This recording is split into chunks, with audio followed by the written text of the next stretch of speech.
세상은 그들을 얕보고 있었습니다. 강대국들이 써놓은 각본 안에서 중국처럼 힘으로 맞서거나 일본처럼 고개를 숙이는 것 외에 다른 길은 없다고 생각했죠.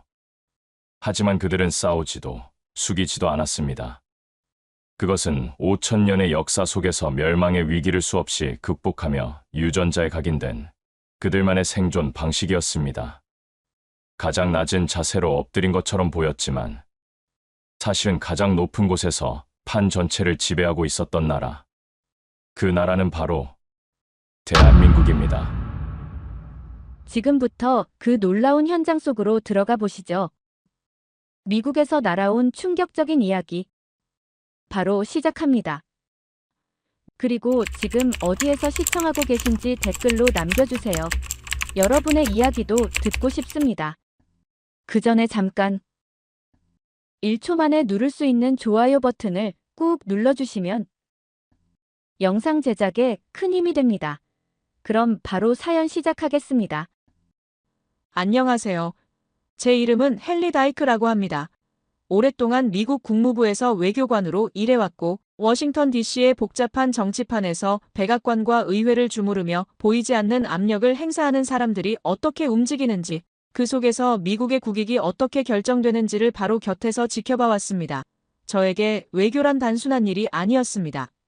수십 년에 걸쳐 쌓아 올린 신뢰와 존중이라는 이름의 탑과도 같았죠.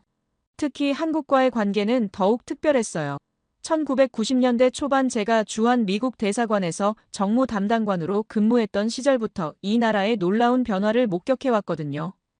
당시만 해도 한국은 GDP가 3천억 달러 수준이었는데 지금은 1조 8천억 달러를 넘어서며 세계 10위권 경제대국으로 우뚝 섰고 단순한 동맹을 넘어 자유와 민주주의라는 가치를 함께 지켜온 혈맹이라고 굳게 믿어왔습니다. 5천년의 세월 동안 수많은 외침과 어려움을 이겨낸 강인한 정신력을 가진 나라를 저는 진심으로 존경해왔어요. 하지만 이 모든 믿음과 자부심이 스마트폰 화면에 뜬단 12개의 단어 앞에서 산산조각 나고 말았습니다. 그날 아침도 평소와 같았어요.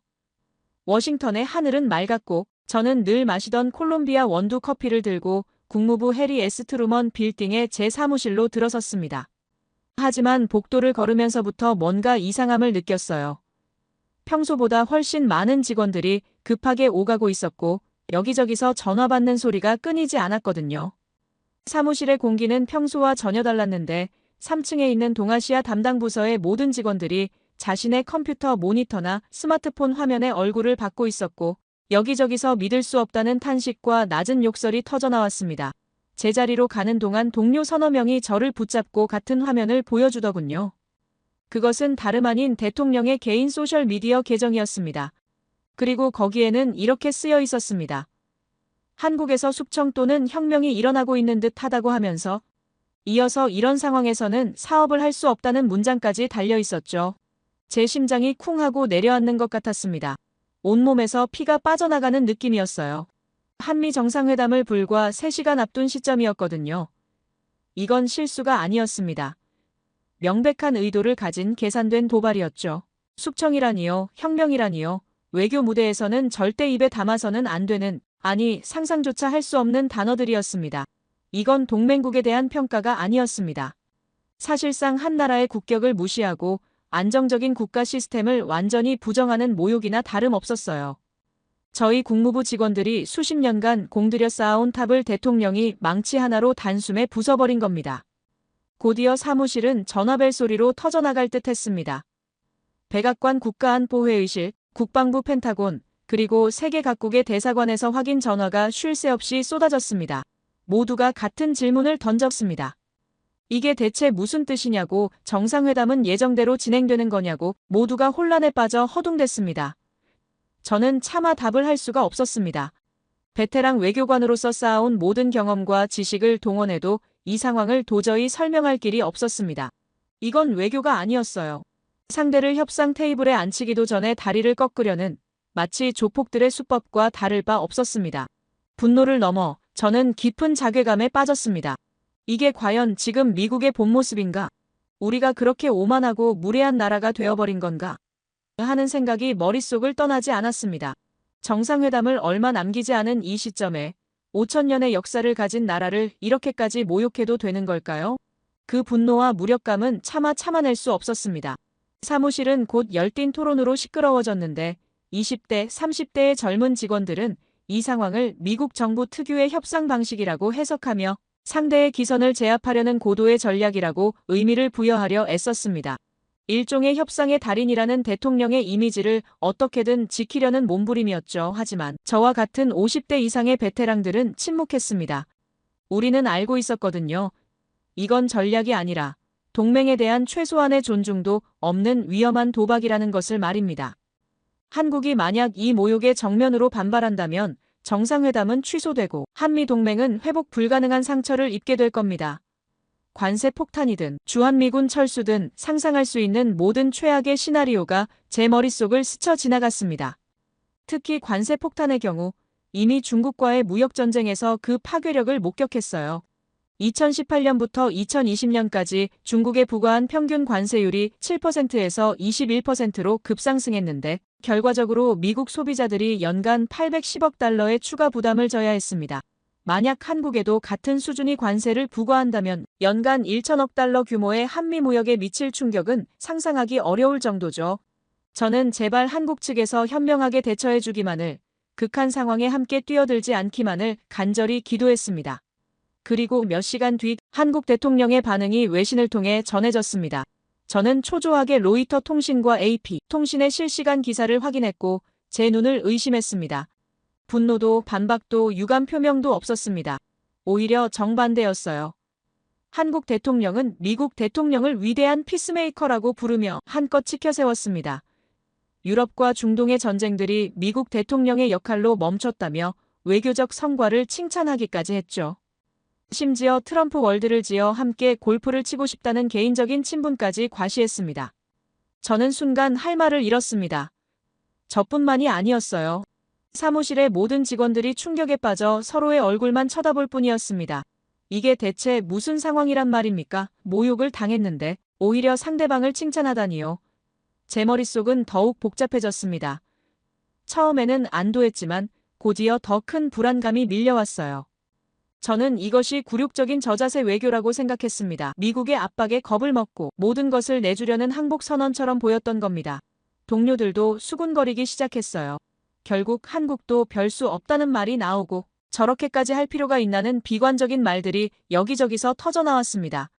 저 역시 답답한 마음에 마른 침만 삼켰습니다. 5천년을 버텨온 한국의 자존심이 이렇게 쉽게 무너진단 말인가? 속에서 무언가 뜨거운 것이 치밀어 오르는 것을 느꼈어요. 저는 한국이 결국 이번 협상 테이블에서 모든 것을 잃게 될 것이라고, 미국의 오만한 압박 앞에 처참하게 무릎 꿇게 될 것이라고 확신했습니다. 하지만 당시에 저는 몰랐어요.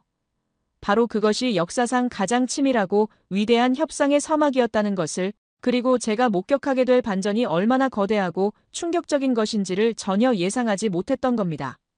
결과는 그야말로 충격적이었습니다. 불과 몇 시간 전까지만 해도 엉망진창이 될 거라 예상했던 정상회담이 시종일관 화기애애한 분위기 속에서 마무리되었다는 소식이 전해진 겁니다. 미국 대통령은 만족스러운 미소를 지으며 한국 대통령의 손을 잡고 공동 발표에 나섰죠. 북한 문제 해결을 위해 적극 협력하겠다는 원론적인 이야기와 함께 가장 큰 문제였던 관세, 폭탄과 주한미군 문제는 훌륭한 동맹이라는 이름 아래 슬그머니 사라져버렸습니다. 사실상 한국이 얻을 것은 모두 얻어낸 완벽한 승리나 다름없었어요.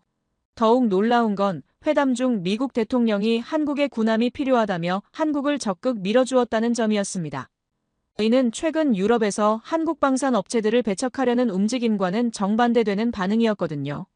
특히 조선업협력에서 미국 내에서 미국 인력을 활용해 한국 기업과 함께 선박을 건조하겠다는 구체적인 계획까지 언급했습니다. 워싱턴의 외교관은 그야말로 벌집을 쑤신 듯 했습니다. 대통령의 변덕에 안도하는 목소리도 있었지만 대부분은 도저히 이해할 수 없다는 반응이었죠. 대체 무슨 일이 있었던 것인가, 물밑에서 어떤 거래가 오고 갔는가, 모두가 그 내막을 궁금해했습니다. 저 역시 마찬가지였습니다. 제가 오랫동안 배워온 외교학의 모든 이론과 현장에서의 경험을 총동원해도 이번 한국의 외교적 해법은 도저히 풀 수 없는 문제 같았어요. 저는 그 답을 찾기 위해 최근 몇 년간 미국이 다른 두 강대국, 중국 그리고 일본과 벌였던 협상의 기록들을 모두 검토하기 시작했습니다. 무언가 비교할 수 있는 기준점이 필요했기 때문입니다. 먼저 아시아의 경제 강국, 중국의 사례를 분석했습니다. 중국의 방식은 언제나 명확했어요. 힘에는 힘으로 맞선다는 이른바 강대강 전략이었죠. 미국이 관세를 부과하면 중국은 조금도 물러서지 않고 즉시 똑같은 수준의 보복 관세로 응수했습니다. 구체적으로 살펴보면 2018년 미국이 중국산 철강에 25% 관세를 부과했을 때 중국은 즉시 미국산 대두에 25% 관세로 맞받아쳤습니다. 미국이 기술 통제에 나서면 중국은 희토류 수출 제한이라는 카드로 맞불을 놓았죠. 항상 시끄럽고 거칠고 공격적이었어요. 결과는 어땠을까요? 양국 모두 깊은 상처를 입은 소모적인 무역전쟁으로 이어졌을 뿐입니다. 2018년부터 2021년까지 미중 무역 규모가 6,500억 달러에서 6,080억 달러로 오히려 감소했고 누구도 승자라 말할 수 없는 그야말로 상처뿐인 싸움이었습니다. 저는 중국의 방식을 보며 생각했어요. 자존심은 지켰을지 몰라도 실질적으로 얻은 것은 아무것도 없는 무모한 전략이라고 말이에요. 다음은 지칠 G7 국가 중 하나인 일본이었습니다. 일본의 접근 방식은 중국과는 정반대의 극단에 있었어요. 미국이 압박을 가할 때마다 일본은 전략적 인내라는 이름 아래 한 발씩 물러서는 쪽을 선택했는데 미국이 무역 적자를 문제 삼으면 일본은 미국 농산물 시장을 더욱 개방했고 방위비 분담금 증액 요구가 들어오면 군말 없이 미국 최신 무기를 더 구매하는 방식으로 화답했죠. 실제로 일본의 방위비는 2022년 5조 4천억 엔에서 2023년 6조 8천억 엔으로 급증했고 겉으로 보면 언제나 평화롭고 안정적인 동맹 관계를 유지하는 듯 했지만 그 이면에는 경제적 실리를 상당 부분 포기해야만 하는 어쩌면 굴종에 가까운 모습이 숨어 있었습니다. 저는 일본의 방식을 지켜보며 깊은 안타까움을 느꼈어요. 동맹이라는 이름 아래 국가의 자존심과 국익이 너무 쉽게 내어지는 이 소극적이고 수동적인 외교가 과연 앞으로도 통할 수 있을지 그 미래가 불투명하게 느껴졌기 때문입니다. 그리고 마지막으로 저는 한국의 외교 방식을 다시 한번 복기했습니다. 한국은 중국처럼 싸우지도 않았고 일본처럼 숙이지도 않았어요.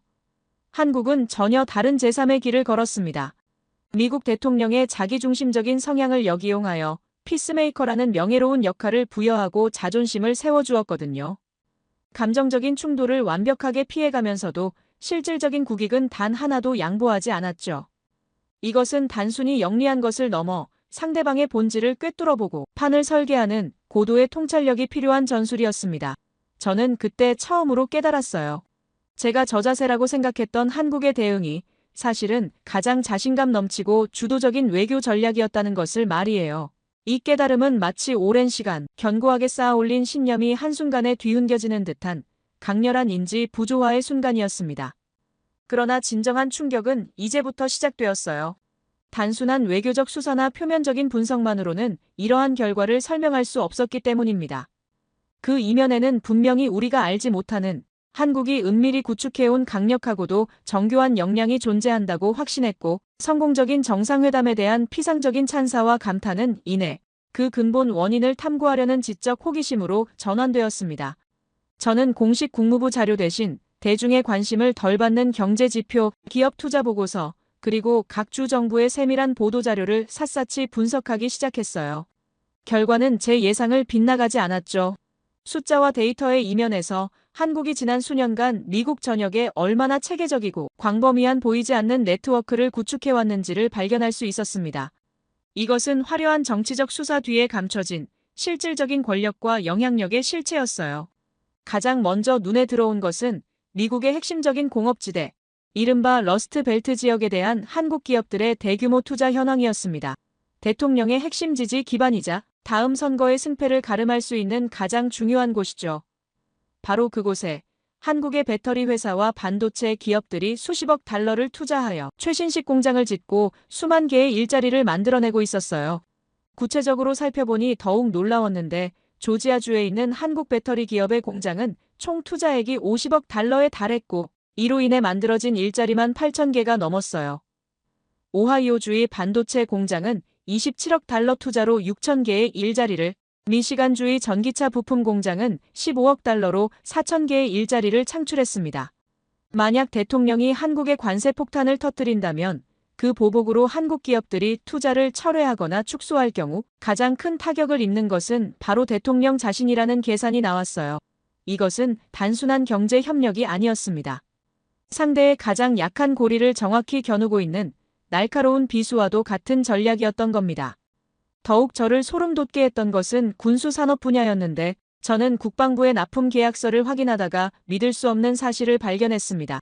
현재 미군의 최첨단 스텔스 전투기인 F-35의 핵심적인 항공, 전자장비 부품이 전 세계에서 오직 한국의 한 중소기업에서만 생산되고 있다는 사실이었거든요. 더 자세히 조사해보니 이 부품은 F-35의 레이더 시스템과 직결된 고주파 반도체 소자였어요. 연간 생산량이 2,000개 정도인데 만약 한국이 이 부품의 수출을 중단한다면 미국의 최첨단 전투기 생산 라인 전체가 멈춰 서게 되는 겁니다. 한 대당 8천만 달러짜리 전투기 생산이 한국의 작은 부품 회사 하나에 달려있다니요. 동맹국의 안보를 미국에 의존하고 있다고 생각했던 바로 그 순간에 오히려 미국의 안보가 한국의 작은 부품 하나에 의존하고 있었던 셈입니다. 저는 보고서를 읽는 내내 온몸에 소름이 돋았어요. 한국은 우리가 모르는 사이에 조용히 그리고 아주 깊숙하게 미국 경제와 안보의 심장부로 들어와 있었던 것입니다. 이뿐만이 아니었는데 한국의 반도체 기업이 미국 내 데이터 센터용 메모리, 반도체 시장에서 차지하는 점유율이 60%를 넘어선다는 사실도 알게 됐어요. 구글, 아마존, 마이크로소프트의 클라우드 서비스가 모두 한국산 메모리에 의존하고 있었던 겁니다. 한국 기업들이 펼쳐놓은 이 거대한 그물을 워싱턴의 그 누구도 제대로 인지하지 못하고 있었어요. 저는 이제야 한국 대통령이 보여준 그 여유와 자신감의 근원을 어렴풋이 이해할 수 있었습니다. 그것은 허세가 아니었어요. 모든 것을 손에 쥔 자만이 가질 수 있는 절대적인 자신감의 표현이었던 겁니다. 저는 제가 발견한 보이지 않는 그물의 실체에 온몸에 전율이 흐르는 것을 느꼈습니다. 하지만 동시에 풀리지 않는 마지막 의문이 남아 있었죠. 이 모든 경제적, 산업적 기반만으로 세계 최강대국인 미국의 압박을 정면으로 견뎌낼 수 있는 그 엄청난 담대함의 근원이 될 수 있을까요? 무언가 결정적인 마지막 한 조각이 더 있을 것이라는 확신이 들었어요. 저는 답을 찾기 위해 워싱턴의 중심을 떠나 케임브리지로 향했습니다. 그곳에는 저의 오랜 스승이자 하버드 대학교에서 동아시아 지정학과 국제관계를 깊이 연구해온 앨리스터 핀치 교수가 있었습니다. 핀치 교수는 워싱턴 주류 학계와는 차별화된 독자적인 시각으로 한국을 분석해온 몇 안 되는 석학 중 한 분이었고, 오랜만에 방문한 교수의 연구실은 낡은 책과 자료들로 가득했고, 저는 그동안의 경험과 분석 결과를 상세히 보고드렸습니다. 교수는 조용히 제 이야기를 듣고는 낡은 동양의 네모판을 꺼내 보여주면서 말했습니다. 워싱턴이 저지르는 가장 큰 오류는 한국을 이해하려 할 때 중국이나 일본을 분석하던 오래된 틀을 그대로 적용하는 데 있다고 하면서 설명을 덧붙였어요. 미국이 국제관계를 체스와 같은 직선적이고 대결적인 게임으로 인식할 때 한국은 전혀 다른 차원의 게임을 하고 있다는 것이었습니다. 그 게임은 바로 바둑이었습니다.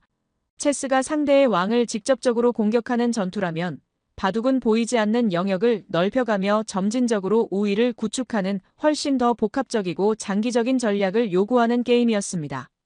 한국이 미국 전역에 구축한 경제적, 산업적 네트워크는 바로 이러한 바둑판 위에서의 집 짓기와 같은 과정이라는 설명이었어요.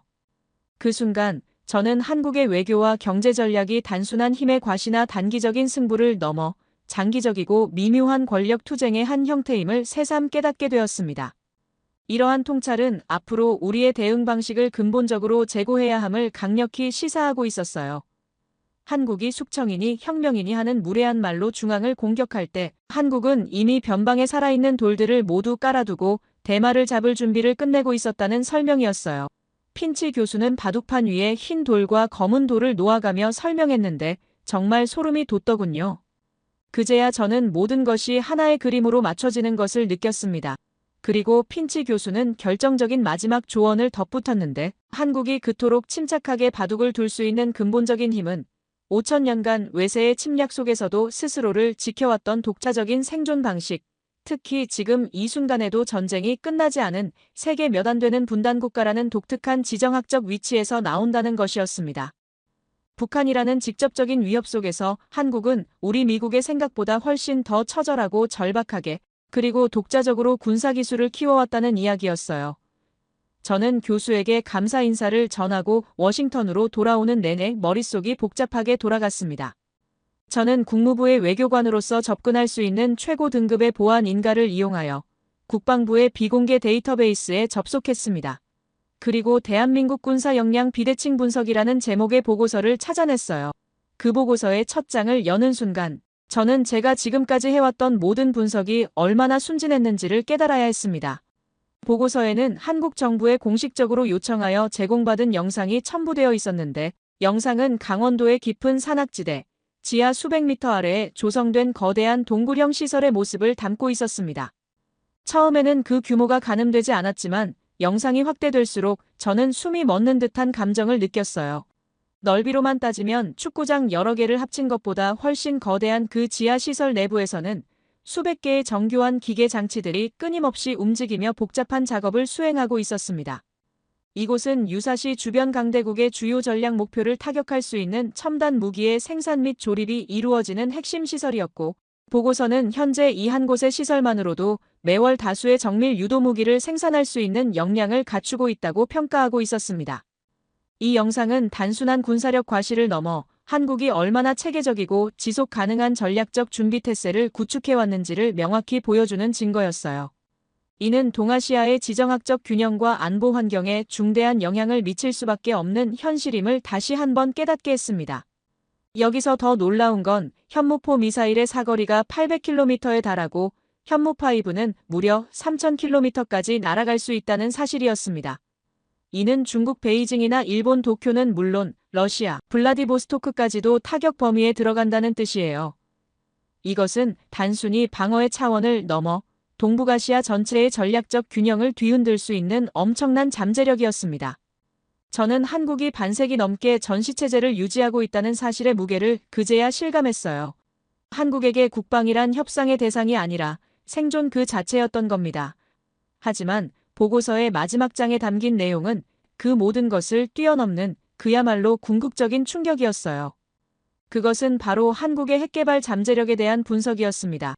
보고서는 한국이 보유한 세계 최고 수준의 원자력 발전소 기술과 반도체 기술, 그리고 이미 완성된 장거리 탄도 미사일 기술을 결합할 경우 단 5년 안에 소형화된 전술 핵무기 수십 기를 생산하고 실전 배치할 수 있다는 결론을 내리고 있었습니다. 구체적으로 살펴보니 더욱 충격적이었어요. 한국은 현재 20개가 넘는 원자력 발전소를 운영하고 있고 이 과정에서 생산되는 플루토늄의 양만으로도 핵무기 수백 기를 만들 수 있는 수준이라고 했습니다.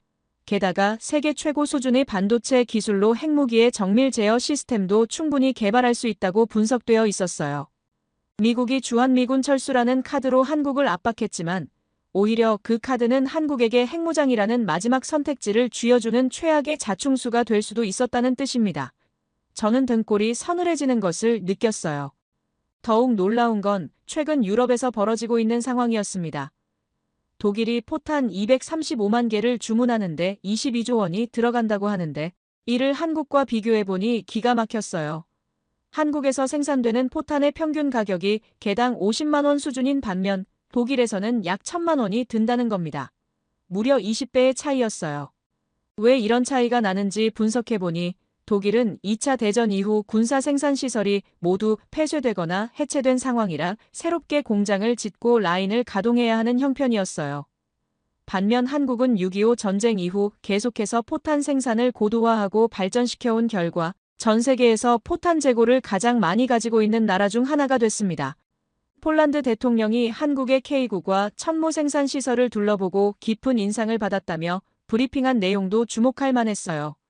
한국의 생산 시설이 세계 최고 수준이라고 극찬하면서 생산 공장의 청결함과 로봇, 용접 기술, 뛰어난 장비와 훈련된 인력까지 모든 면에서 감탄했다고 하더군요. 유럽연합에서는 아예 한국의 우크라이나 무기 지원을 요청하는 결의안까지 채택했다고 합니다. 이는 한국이 유럽연합 회원국도 아닌데 마치 회원국인 것처럼 결의안에 포함시킨 거예요. 그만큼 한국의 방산 능력을 인정하고 있다는 뜻이겠죠. 저는 이 모든 사실을 제가 작성할 보고서에 담아 즉시 상급자에게 보고했습니다. 이것은 더 이상 외교나 경제의 문제가 아니었어요. 미국의 동아시아 전략 전체를, 아니 세계 전략의 근본을 다시 써야 하는 중대한 안보 문제였습니다. 저는 워싱턴으로 돌아와 제 외교관 인생의 마지막이 될지도 모를 보고서를 쓰기 시작했습니다.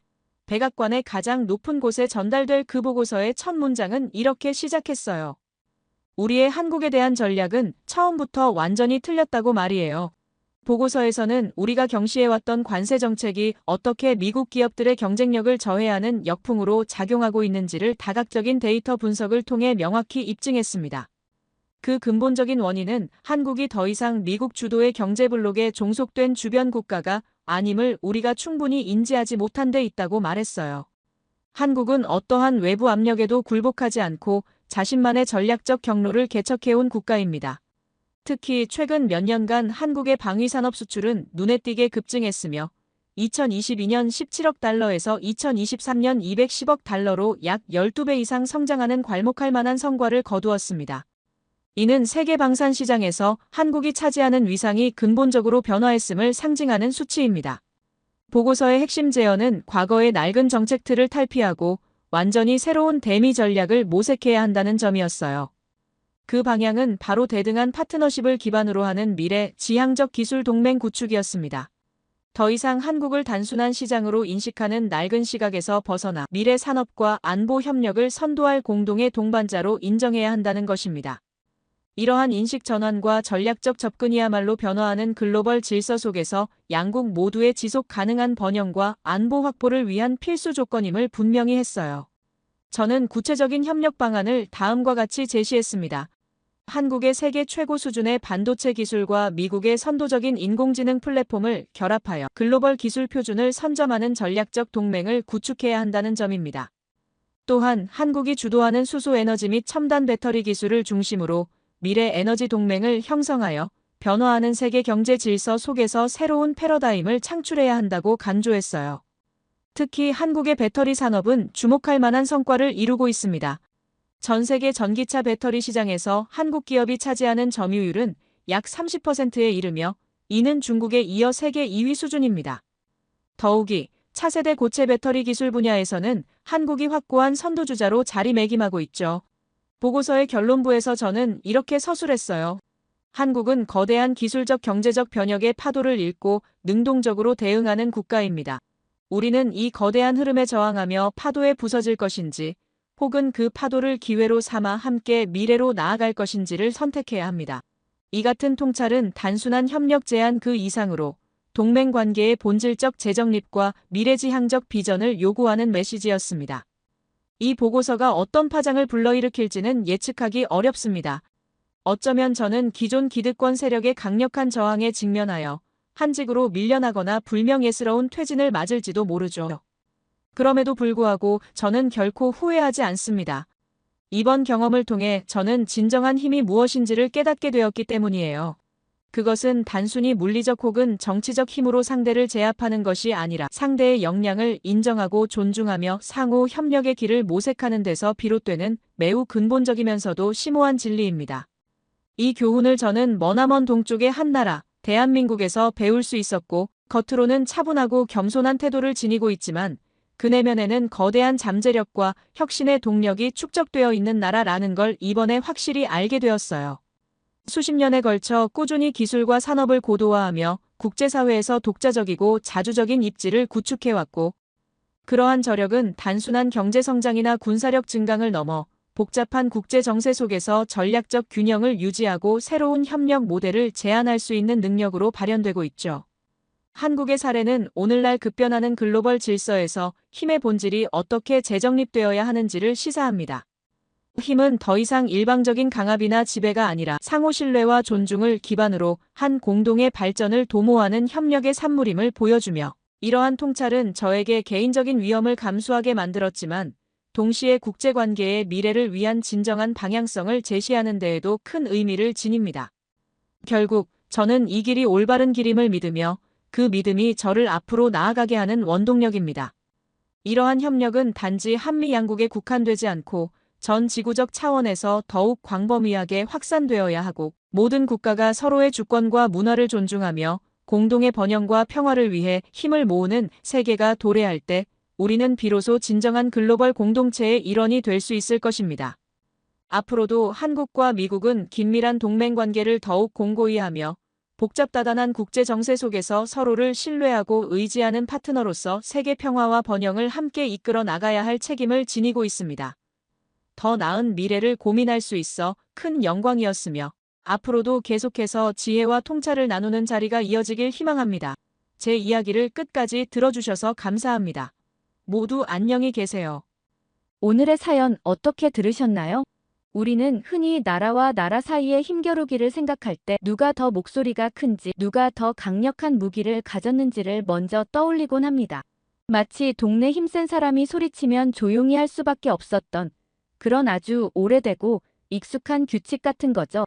힘이 약하면 억울해도 참아야 하고 때로는 자존심을 굽혀서라도 실리를 챙겨야 한다고들 말합니다. 그런데 오늘 이야기는 우리에게 조금 다른 질문을 던지는 것 같습니다. 진짜 힘이라는 게 과연 무엇일까요? 눈에 보이는 군사력이나 경제 규모가 전부일까요? 한쪽에서는 자신의 힘을 과시하며 거칠게 상대를 몰아붙이고 다른 한쪽에서는 갈등을 피하기 위해 조용히 고개를 숙일 때 전혀 다른 제3의 길을 걷는 방식도 있다는 것을 보여주는 것 같습니다. 그것은 당장 맞서 싸우거나 굴복하는 대신 아주 오랜 시간 동안 보이지 않는 곳에서 묵묵히 자신만의 판을 짜는 방식이었죠. 상대가 눈치채지 못하는 사이에 거미줄처럼 촘촘하게 관계를 맺고 상대가 가장 필요로 하는 핵심을 조용히 손에 쥐는 지혜 말입니다. 어쩌면 이런 방식은 늘 가장 힘이 세본 적은 없었기에 터득하게 된 생존을 위한 독특한 지혜일지도 모릅니다. 위기 앞에서 감정적으로 맞서는 대신 상대를 무너뜨리는 것이 아니라 스스로 무너지게 만드는 길을 찾는 것. 상대의 자존심을 세워주는 척하면서도 실질적으로는 아무것도 내주지 않는 것. 이런 것들이야말로 수많은 위기를 겪어내며 유전자에 각인된 특별한 능력은 아닐까요? 이야기는 새로운 파트너십의 시작으로 끝이 났지만 어쩌면 진짜 이야기는 이제부터 시작일지도 모릅니다. 낡은 힘의 논리가 지배하던 세상에서 조용하지만 누구보다 단단한 실력을 갖춘 나라가 등장했을 때 세상의 질서는 과연 어디까지 바뀔 수 있을까요? 여러분의 생각을 아래 댓글에 남겨주세요. 어떻게 이런 일이 일어날 수 있을까요? 미국이 인정하고 러시아가 두려워하며 중국이 모방하려 발버둥치는 한국의 군사기술력. 대한민국 무기가 세계 최강으로 인정받는 충격적 현장. 미국 MIT에서 중국이 완전히 박살난 그 순간을 포착했습니다. 한국 방산 기술이 나토 표준을 재정립하며 진정한 초강 대국으로 부상하고 세계 최고의 두뇌들이 한국 무기 앞에 경악하며 감탄한 그 놀라운 현장 속으로 들어가 보시죠. 미국에서 날아온 충격적인 이야기 지금 시작합니다. 그리고 어디에서 듣고 계신지 아래 댓글에 나눠주세요. 그 전에 잠깐 1초 만에 누를 수 있는 좋아요 버튼을 꾹 눌러주시면 영상 제작에 큰 힘이 됩니다. 그럼 바로 사연 시작하겠습니다. 안녕하세요. 저는 스미르티 디브야라고 합니다. 매사추세츠 공과대학교 정치외교학 석사과정에 재학 중인 학생이에요. 군사외교와 신흥국 무기 시스템 분석을 전공하며 특히 기술군사력과 국제안보구도의 상관관계를 연구하고 있습니다. 오늘은 제가 겪은 잊을 수 없는 경험에 대해 이야기해 드리려고 해요. 봄날의 햇살이 창문을 통해 강의실을 따뜻하게 비추던 그날, 저는 체프먼 교수님의 현대전의 실전성과 무기 신뢰성 강의를 듣고 있었습니다. 평소와 같은 날이 될 거라고 생각했지만 그날의 수업은 제 인생을 완전히 바꿔놓았어요. 체프먼 교수님은 현대 무기체계의 실전 검증 사례를 설명하시던 중 한국의 K9 자주포를 언급하셨는데 교수님은 세계 정복자라 불릴 만큼 세계가 인정한 한국의 자주포에 대해 설명하시며 근본적인 기술력과 신뢰성에 대해 강조하셨죠. 그 순간 강의실 앞쪽에서 손을 번쩍 든 중국 유학생 펑타이가 갑자기 목소리를 높였습니다. K9이요? 그거 그냥 미국 자주포 베낀 거잖아요. 우리 중국의 SH-15는 독자 기술로 중동부터 아프리카까지 수출하고 있어요. 순간 교실 안에 찬물을 끼얹은 듯한 긴장감이 감돌았습니다. 저는 가슴 속에서 무언가 울컥 솟구치는 느낌이 들었어요. 왜냐하면 제 삼촌인 라쉬미카 대위는 인도 북부 카슈미르 국경에서 실제로 K9 바지라 포대를 운용하며 저에게 생생한 전장 경험을 들려주셨기 때문입니다. 펑타이는 계속해서 한국 무기를 깎아내리며 중국 무기체계의 초격차 우수성을 주장했어요. 중국 유학생들로 구성된 홍룡회 회원들은 펑타이의 말에 고개를 끄덕이며 동조했습니다. 저는 그 순간 삼촌에게서 들었던 실제 전투 상황이 떠올랐어요. 인도와 파키스탄 국경에서 벌어진 최근의 화력전에서 한국산 K9과 중국산 SH-15가 실제로 맞붙었던 상황이었습니다. 미국과 같은 선진국에서 공부하는 저로서는 이런 왜곡된 주장을 그냥 넘길 수 없었고 진실을 파헤쳐야 한다는 책임감이 제 가슴 속에서 타올랐습니다. 펑타이의 주장은 단순한 무기 비교가 아니라 국가기술력에 대한 모욕이자 실전에서 목숨을 걸고 싸우는 군인들의 경험을 무시하는 발언이었어요. 교실 안의 공기는 점점 무거워졌고 체프먼 교수님은 두 학생 사이의 팽팽한 대립을 지켜보며 잠시 침묵하셨습니다. 그 순간 저는 삼촌이 전화통화에서 들려주셨던 말이 떠올랐어요. 스미르티, 전쟁터에서는 진짜 무기만이 살아남는단다. 허풍이나 과장은 포탄 앞에서 모래성처럼 무너져 내리지. 저는 마침내 자리에서 일어났습니다. 미국에서 공부하며 배운 분석 적사고와 인도에서 물려받은 용기를 모아 펑타이의 도발에 맞서기로 했어요. 이건 단순한 학문적 논쟁이 아니라 역사적 사실과 전장의 진실을 밝히는 순간이 될 것이었습니다. 펑타이가 자신감에 찬 표정으로 저를 바라봤을 때 그 눈빛 속에서 근거 없는 자신감과 경멸을 읽었어요. 하지만 저에게는 삼촌으로부터 들은 실전 경험이라는 강력한 무기가 있었습니다. 그리고 미국의 최고 지성들이 모인 이 공간에서 과학적 사실과 실전 증거를 바탕으로 진실을 밝힐 기회였어요. 강의실 안의 모든 시선이 저에게 모였습니다. 체프먼 교수님은 격려하는 눈빛으로 저를 바라보셨고 이제 제가 말할 차례였습니다. 저는 팔짱을 끼고 있던 펑타이를 향해 시선을 고정했어요. 카슈미르 국경에서 벌어진 실제 전투 상황과 두 무기체계의 성능 차이, 그리고 그것이 가져온 충격적인 결과를 모두에게 알려줄 시간이었어요. 미국에서 배운 지식과 분석력을 바탕으로 펑타이의 왜곡된 주장을 바로잡을 준비가 되어 있었습니다. 저의 발언 기회를 앞두고 펑타이가 갑자기 자리에서 일어나면서 다른 사람의 의견은 들을 필요도 없다는 듯 자신의 차례라고 선언하며 강의실 앞으로 성큼성큼 걸어나갔어요. 교수에게 허락을 구하는 대신 마치 명령하듯 프로젝터를 사용하겠다고 통보하며 자신의 노트북을 연결했습니다. 미국 최고 지성의 산실인 MIT 강의실에서 그의 거침없는 행동에 모두가 놀랐어요. 체프먼 교수가 잠시 당황한 표정을 지었지만 학문적 열린 토론을 중시하는 미국 대학의 전통을 존중해 그의 발표를 허락했습니다. 펑타이의 노트북 화면이 스크린에 떠올랐고 중국어로 된 군사 자료들이 나타났어요. 그는 사실관계를 명확히 정리한다며 준비해온 자료를 보여주기 시작했습니다. 펑타이는 화면을 넘기며 중국 SH-15 자주포의 웅장한 모습을 보여주었어요. 그의 설명은 한국 무기에 대한 잘못된 인식을 바로잡겠다는 명목으로 시작됐지만 그 내용은 완전한 왜곡이었습니다. K9은 근본적으로 미국 M109의 설계를 그대로 복제한 무기이며 반면 SH-15는 중국의 독자적 기술력으로 개발된 초격차 무기 시스템이라고 주장했어요. 강의실 뒤편에서 홍룡회 회원들이 고개를 끄덕이며 서로 눈빛을 교환했습니다. 펑타이는 이제 더욱 자신감을 얻어 파워포인트 슬라이드를 넘겼어요. 다음 화면에는 SH-15의 성능 데이터가 나타났습니다. 펑타이는 무기 전문가인 양 단정적으로 발표를 이어갔어요. SH-15는 분당 8발의 초고속 사격이 가능하며 최대 사거리는 무려 53km에 달하는 반면 K9은 겨우 40km에 불과하다고 단언했습니다. 그의 주장은 점점 더 과장되었어요. 실전 검증을 강조하며 최근 아프리카 국가들의 실전에서 SH-15는 98%의 명중률을 기록했다고 말했습니다. 세계 최고 수준이라며 득의양양한 표정을 지었어요. 반면 K9은 인도 국경에서 실전 배치됐을 때 기계적 결함으로 절반 이상이 가동 불능 상태였다고 완전한 거짓말을 늘어놓았습니다. 저는 이 황당한 주장에 손톱이 파고들 정도로 주먹을 꽉 쥐었어요. 완전한 거짓말이었습니다. 삼촌의 부대에서는 정반대 상황이 벌어졌기 때문이에요. 펑타이는 존재하지도 않는 아프리카 전쟁 사례를 지어내고 있었습니다.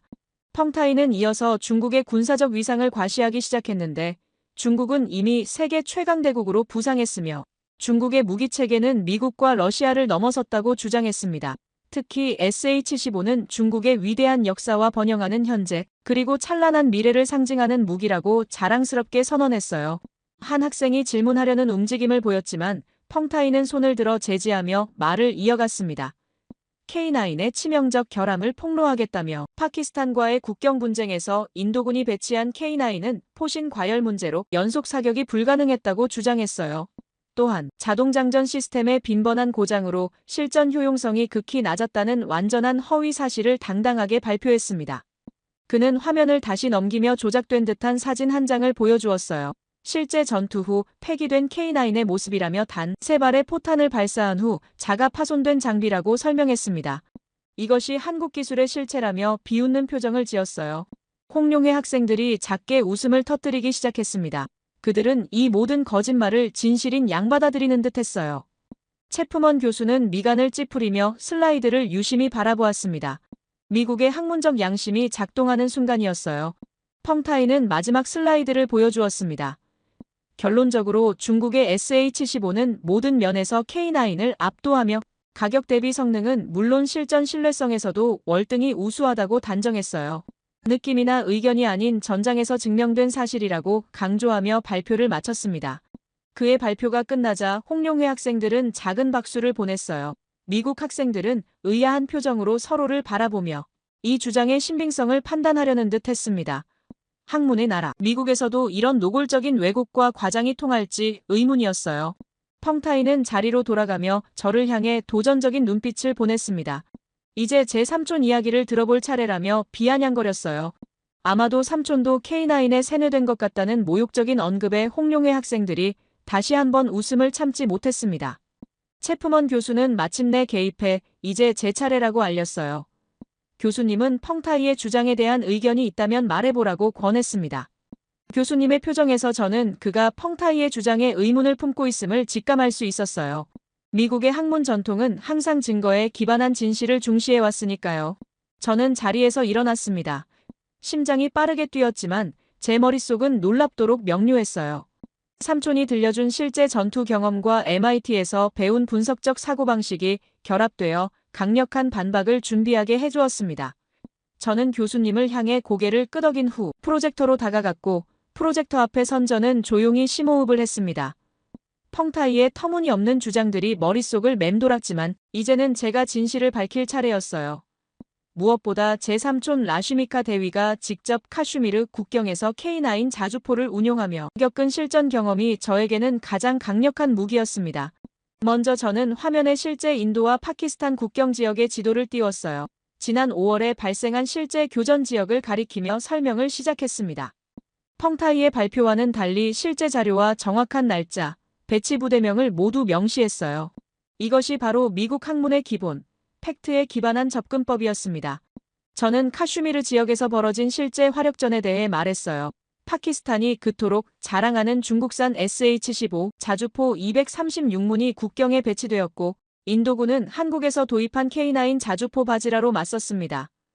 그런데 펑타이가 주장한 것과는 정반대의 결과가 나왔어요.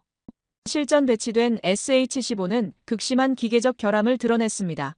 첫째, 자동장전 시스템이 지속적으로 고장나 수동장전으로 전환해야 했으며 이로 인해 실제 발사 속도는 분당 2발에 불과했어요. 둘째, 포신 냉각 장치의 설계 결함으로 열 건조한 환경에서 열 처리가 제대로 되지 않아 연속 사격이 불가능했습니다. 셋째, 가장 치명적인 문제는 조준 시스템의 오류였어요. SH-15는 목표물에서 평균 200m 이상 벗어난 지점에 포탄을 떨어뜨렸습니다. 저는 삼촌이 전화로 들려준 생생한 증언을 전했어요. 실제 교전에서 인도군 K9 포대가 파키스탄 진지를 정확히 타격한 반면 SH-15는 자국 병력이 있는 지역에 포탄을 잘못 발사해 아군 피해를 입히는 상황까지 벌어졌다는 충격적인 사실을 공개했습니다. 국경지대에서 활동하는 인도 정찰병들이 전해온 정보에 따르면 파키스탄 포병들 사이에서는 SH-15를 움직이는 관이라고 비웃는다는 소문까지 있었어요. 이어서 저는 펑타이가 보여준 사진의 진위를 검증했는데 그가 K9이라고 주장한 손상된 장비 사진은 사실 2018년 훈련 중 사고로 손상된 구형 러시아제 자주포였어요. 펑타이는 의도적으로 오래된 사진을 조작해 K9인 것처럼 속였던 것입니다. 저는 실제 교전 후 촬영된 파키스탄 진지의 사진을 보여주었습니다. K9의 정확한 포격으로 완전히 파괴된 SH-15의 모습이 선명했어요. K9의 실제 성능에 대해서도 정확한 수치를 제시했습니다. K9 바지라는 분당 6발의 연속 발사가 가능했고 최대 사거리는 40km였지만 정확도가 월등히 높았어요. 중요한 것은 실전에서의 신뢰성이었는데 삼촌의 부대에서 운용한 K9 자주포는 2년간 단 한 번의 주요 고장도 없었고 모든 시스템이 완벽하게 작동했다는 사실을 강조했어요. 펑타이가 주장한 아프리카 전쟁 사례는 완전한 허구였습니다. 저는 국제군사 데이터베이스를 인용해 SH-15가 어떤 실전에서도 그런 성과를 거둔 적이 없다는 사실을 명확히 했어요. 오히려 K9은 폴란드, 핀란드, 에스토니아, 노르웨이, 호주 등 까다로운 나토 국가들이 엄격한 검증을 거쳐 도입한 무기라는 점을 설명했습니다. 미국의 가장 중요한 동맹국들이 선택한 무기라는 사실 자체가 그 신뢰성을 입증하는 것이었어요. 인도가 K9을 선택한 이유도 명확했습니다. 인도는 러시아, 이스라엘, 프랑스, 미국 등 세계 주요 무기 생산국과 모두 협력 관계에 있음에도 가장 중요한 지상 화력 시스템으로 한국의 K9을 선택했어요.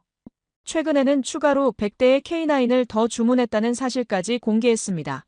이는 최근 교전에서 K9의 우수성이 다시 한번 증명되었기 때문이었어요. 이어서 저는 중국 무기의 근본적인 문제점을 짚었습니다. 중국은 종종 러시아나 서방의 무기 시스템을 역설계하는 방식으로 무기를 개발해왔어요.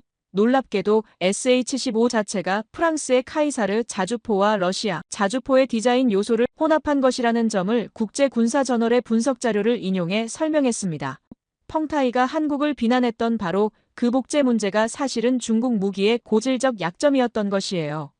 또한 중국 무기가 값싼 대안으로 제시되는 이유는 품질과 신뢰성 문제 때문이라는 점도 덧붙였습니다.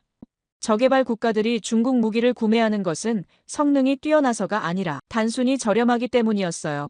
미국처럼 선진 강대국들과 그 동맹국들이 신뢰하는 무기 체계는 결코 중국산이 아니라는 점을 간조했습니다. 곧이어 저는 가장 충격적인 증거를 제시했는데 삼촌이 전투 후 찍어 보내준 사진 한 장을 화면에 띄웠습니다. 그것은 완전히 휘어진 SH-15의 포탄이었어요. 발사 후 폭발하지 못하고 불발된 채로 발견된 포탄은 품질 관리에 심각한 결함을 보여주는 증거였습니다. 이 한 장의 사진이 모든 것을 말해주고 있었어요. 저는 마지막으로 말했습니다. 이건 단순한 무기 비교가 아니라 생명을 지키는 장비의 신뢰성에 관한 문제라고요. 군인들은 자신의 목숨을 무기에 맡깁니다. 신뢰할 수 없는 무기는 곧 군인들의 생명을 위협하는 요소가 되는 것이에요. K9이 세계적으로 인정받은 것은 단순히 화려한 스펙 때문이 아니라 실전에서 증명된 견고한 신뢰성 때문이라는 점을 강조했습니다. 강의실은 완전한 침묵에 빠졌어요. 제가 제시한 구체적인 증거와 삼촌의 직접적인 경험 앞에서 펑타이의 과장된 주장들은 빛을 잃었습니다. 체프먼 교수는 깊은 생각에 잠긴 표정으로 고개를 끄덕였어요. 바로 그 순간 펑타이의 얼굴에서 분노와 당혹감이 교차하는 것이 보였습니다. 제 발표가 끝나자 강의실에는 무거운 침묵이 흘렀습니다. 모든 학생들의 시선이 펑타이에게 향했어요. 그는 잠시 당혹감에 빠진 듯했지만 이내 얼굴을 붉히며 자리에서 벌떡 일어났습니다. 논리와 증거로 반박하는 대신 그의 목소리는 한 옥타브 높아졌어요. 펑타이는 마치 자신이 이 MIT 강의실의 주인인 양손가락으로 저를 가리켰습니다. 순간 강의실 분위기는 아수라장으로 변했어요. 펑타이는 제 삼촌의 증언을 조작되었다고 비난했습니다. 인도 정부의 스파이라는 터무니없는 모욕까지 퍼부었어요. 논리적 토론이 아닌 인신공격으로 전환한 그의 모습에서 중국 내부에서만 통하는 선전수법의 흔적이 고스란히 드러났습니다. 더욱 충격적인 것은 펑타이와 함께 온 홍룡회 학생들의 반응이었어요. 그들은 마치 사전에 짜놓은 듯 일제히 동조하며 야유를 보냈습니다. 한 학생은 심지어 내 발표 자료가 미국과 인도의 공모라고 외치기까지 했어요. 이 순간 미국 대학의 자유로운 학문적 토론장이 마치 어떤 나라의 정치 집회장처럼 변해버렸습니다. 체프먼 교수의 표정이 점점 엄중해졌어요. 그는 미국 국무부 안보전략 자문관을 지낸 경력을 가진 학자로서 이런 상황을 처음 목격하는 것이 분명했습니다. 아시아 최강대국을 자처하는 중국 유학생들의 행동이 오히려 그들 국가의 실체를 적나라하게 보여주는 순간이었어요. 펑타이는 계속해서 목소리를 높였습니다. 그러나 이번에는 내용이 달라졌어요. 갑자기 그는 미국이 중국의 부상을 두려워해 한국과 인도를 내세워 중국을 견제한다는 음모론을 펼치기 시작했습니다. 학문적 토론의 장에서 정치적 선동으로 분위기를 바꾸려는 시도였어요. 그의 얼굴에는 이성적 논쟁에서 패배한 자의 광기가 서려 있었습니다. 이 순간 미국 학생들의 표정이 변했어요. 처음에는 놀란 듯했으나 점차 불편함과 의심의 시선으로 바뀌었습니다. 펑타이의 행동은 미국 대학의 자유로운 학문, 풍토와 너무나 동떨어진 것이었어요. 한 미국 학생이 손을 들어 펑타이의 주장에 반박하려 했지만 홍룡회 학생들이 집단으로 그를 향해 소리쳤습니다. 상황이 통제를 벗어나려는 찰나 체프먼 교수가 마침내 개입했어요. 그는 단호하게 책상을 한 번 두드렸고 강의실은 즉시 조용해졌습니다. 체프먼 교수는 직접 각 기관의 분석 자료를 하나씩 보여주었는데 K9과 SH-15에 대한 객관적 평가가 담긴 자료들이었어요. 놀랍게도 모든 자료는 제가 발표한 내용과 일치했습니다. 특히 그는 최근 인도와 파키스탄 국경 분쟁에서의 무기 성능 분석 보고서를 공개했어요. SH-15의 심각한 결함과 K9의 우수한 성능이 객관적 수치로 증명되고 있었습니다. 교수님은 이어서 미국 국방부 산하 연구기관의 보고서를 공개했는데요. 그 내용은 더욱 충격적이었습니다. 중국 SH-15의 핵심 기술 여러 부분이 러시아와 프랑스 무기를 불법 복제한 정황이 상세히 기술되어 있었어요. 더욱이 펑타이가 주장한 아프리카 전쟁 성과는 완전한 조작으로 판명났습니다. 그런 전투는 아예 존재하지도 않았던 것이었어요. 체프먼 교수는 냉정하고 차분한 목소리로 사실을 전달했습니다. 그는 어느 쪽 편도 들지 않았고 오직 검증된 사실만을 제시했어요. 감정이 아닌 증거에 기반한 분석, 선전이 아닌 실증적 검증에 근거한 결론이었어요. 가장 결정적인 순간은 교수가 최근 발표된 나토 무기 평가 보고서를 공개했을 때였습니다. 그 보고서는 K9을 현존하는 자주포 중 신뢰성과 정확도 면에서 최고 등급으로 평가했어요. 반면 SH-15는 같은 등급의 무기 중 최하위권에 머물렀습니다. 그것도 품질 관리와 신뢰성 부문에서 심각한 결함이 있다는 코멘트와 함께였어요. 펑타이의 얼굴이 창백해졌습니다. 그는 여전히 뭔가 말하려 했지만 교수님이 보여준 객관적 증거들 앞에서 더 이상의 변명은 무의미했어요. 그들이 그토록 믿었던 중국의 군사적 우월성이라는 신화가 세계 최고 수준의 학문기관에서 완전히 무너지는 순간이었어요. 체프먼 교수는 마지막으로 이렇게 말했습니다. 학문의 세계에서는 국적이나 이념보다 사실과 증거가 더 중요하다고요. 그는 펑타이를 직접 지목하지는 않았지만 편향된 애국심이 학문적 객관성을 해쳐서는 안 된다는 점을 강조했어요. 미국의 대학은 열린 토론의 장이지만 그 토론은 반드시 사실에 기반해야 한다는 철학적 교훈을 전한 것입니다. 강의실의 분위기는 완전히 변했어요. 미국 학생들과 다른 국가에서 온 유학생들이 저를 향해 존경의 눈빛을 보냈습니다. 반면 펑타이와 홍룡회 학생들은 완전히 고립되어 있었어요. 그들이 상상해온 아시아의 중심 국가로서의 위상은 이 작은 강의실에서 벌어진 지적 대결 앞에서 맥없이 무너져 내렸습니다. 저는 그 순간 미국에서 공부하고 있다는 사실에 더욱 감사함을 느꼈어요. 이곳은 권력이나 선전이 아닌 진실과 증거가 승리하는 곳이었습니다. 체프먼 교수의 공정한 중재는 미국 학문의 본질을 완벽하게 보여주었어요. 저는 이제 다음 발언자를 기다리며 자리에 앉았습니다. 체프먼 교수의 증거 제시로 강의실의 분위기가 반전된 그 순간 교실 뒤편에서 한 남학생이 조용히 손을 들었습니다. 체프먼 교수가 고개를 끄덕이자 그는 자리에서 일어났어요. 데이비드 릭 한국계 미국인 공학 박사과정 학생이었습니다. 그는 폴란드 군사기술 교류 프로그램에 참여한 경험이 있다고 자신을 소개했어요. 데이비드는 프로젝터 앞으로 나와 자신의 노트북을 연결했습니다. 화면에는 K9 자주포의 내부 설계도와 기술 분석 자료가 나타났어요. 데이비드는 먼저 K9이 단순한 미국 복제품이라는 펑타이의 주장을 정면으로 반박했습니다.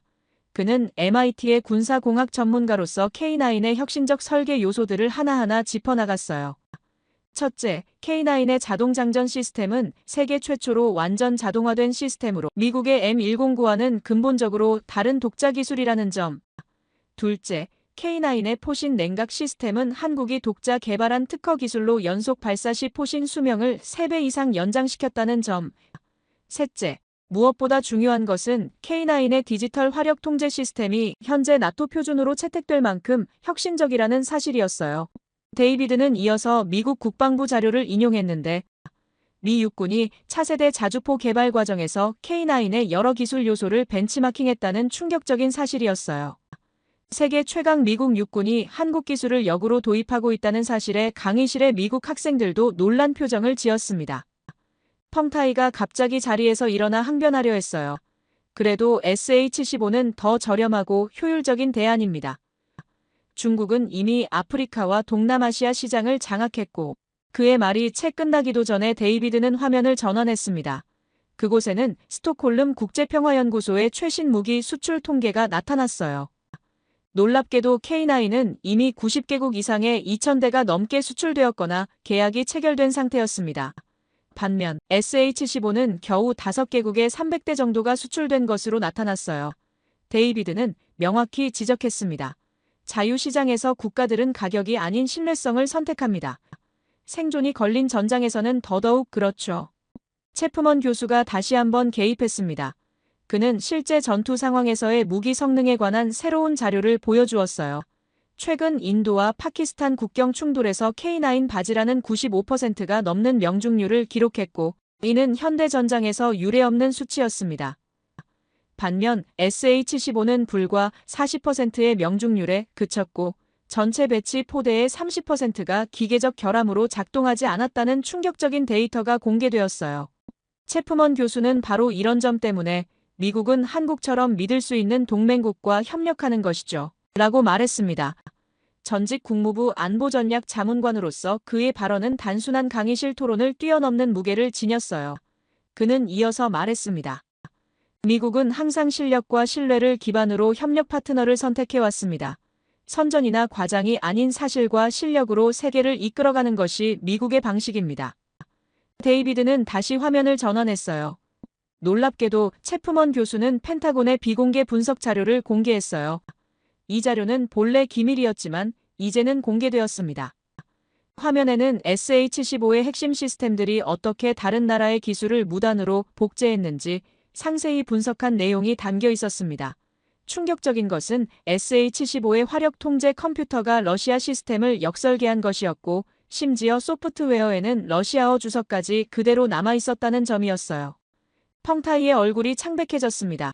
그는 다시 말을 꺼내려 했지만 목소리가 떨렸어요. 우리 중국은 이미 세계 최대 경제 강국으로. 그러나 그의 말을 체프먼 교수가 정중하게 끊었습니다. 오늘 토론은 경제가 아닌 군사기술의 신뢰성에 관한 것입니다. 주제에 집중해 주세요. 마침내 데이비드는 가장 결정적인 증거를 제시했습니다. 그것은 최근 발생한 실전 상황에서 파키스탄 군인들이 자국의 SH-15 자주포를 버리고 도망치는 장면을 담은 위성 사진이었어요. 이 사진은 전투 직후 미국의 군사위성이 포착한 것으로 제대로 작동하지 않는 무기에 대한 파키스탄 병사들의 절망적 상황을 여실히 보여주고 있었습니다. 데이비드는 마지막으로 말했습니다. K9은 단순한 무기가 아닙니다. 그것은 한국이 세계에 보여준 기술력과 신뢰의 상징입니다. 미국과 한국의 동맹이 세계 평화의 중요한 축이 된 이유가 여기에 있습니다. 강의실은 완전한 침묵에 빠졌어요. 펑타이와 홍룡회 학생들은 고개를 숙인 채 아무 말도 하지 못했습니다. 그들이 그토록 확신했던 중국의 기술적 우월성이라는 신화가 객관적 증거 앞에서 완전히 무너진 것이었어요. 체프먼 교수는 마지막으로 모든 학생들을 향해 말했습니다. 오늘 우리는 중요한 교훈을 배웠습니다. 세계 인류 대학인 MIT에서는 국적이나 이념이 아닌 오직 증거와 사실만이 승리합니다. 교수님의 마지막 말에 강의실 전체가 깊은 공감과 존경으로 고개를 끄덕였습니다. 펑타이만이 창백한 얼굴로 자리에 앉아 있었어요. 그의 눈에서 읽을 수 있는 것은 단 하나.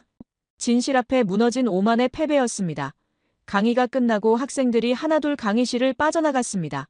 그런데 놀랍게도 많은 학생들이 제 주변으로 모여들기 시작했어요. 그들의 눈빛에는 진지한 호기심과 존경이 담겨 있었고 미국 학생 하나가 제게 삼촌과 어떻게 연락하게 되었는지 더 자세히 알고 싶다고 말했어요. 또 다른 학생은 K9의 실제 운용 방식에 대해 질문했습니다. 평소에는 조용하고 내성적이었던 제가 갑자기 강의실의 중심이 되어 있었어요. 미국 최고 지성들의 질문에 대답하는 저 자신을 보며 신기한 경험이라고 느꼈습니다. 체프먼 교수는 잠시 학생들 뒤에서 기다리다가 조용히 제게 다가왔어요. 체프먼 교수님은 제 어깨를 가볍게 두드리며 오늘 보여준 것이 단순한 논쟁 승리가 아니라고 말했습니다. 그는 제가 지식과 진실이 용기와 만날 때 어떤 힘을 발휘하는지 보여주었다고 덧붙였어요. 그의 눈빛에서 제가 본 것은 존경심이었습니다. 전직 국무부 자문관이자 MIT의 저명한 교수가 인도계 학생인 저에게 보내는 진심 어린 인정이었어요. 강의실을 나오며 창밖으로 보이는 MIT 캠퍼스의 풍경이 새롭게 다가왔어요. 이곳에서 공부할 수 있다는 것이 얼마나 큰 특권인지 다시 한번 깨달았습니다.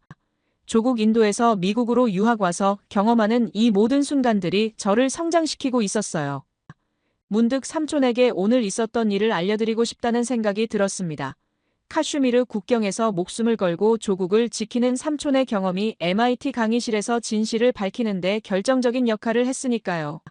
오늘의 경험을 통해 깨달은 가장 큰 교훈은 무엇일까요? 그것은 바로 진정한 강대국의 조건이었어요.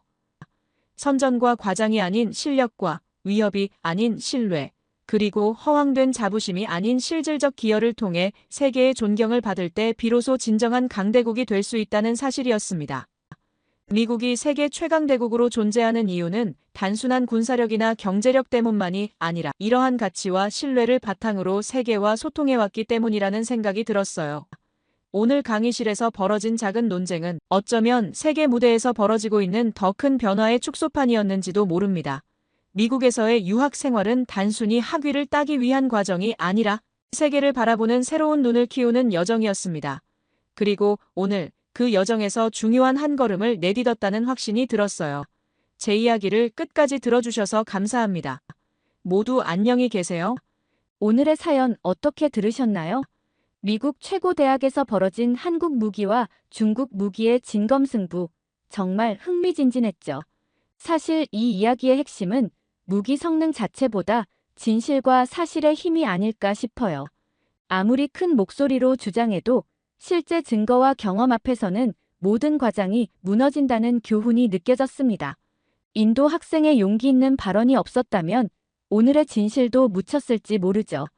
때론 불편한 진실이라도 목소리를 내는 것이 얼마나 중요한지 다시 한번 생각하게 됩니다.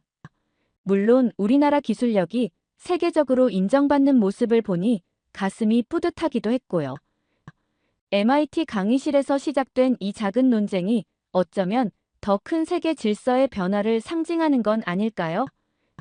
실력과 신뢰로 쌓아올린 기술력이 국제관계에서도 얼마나 중요한지 보여주는 순간이었습니다. 그런데 여러분은 어떻게 생각하시나요? 여러분의 생각을 아래 댓글에 남겨주세요.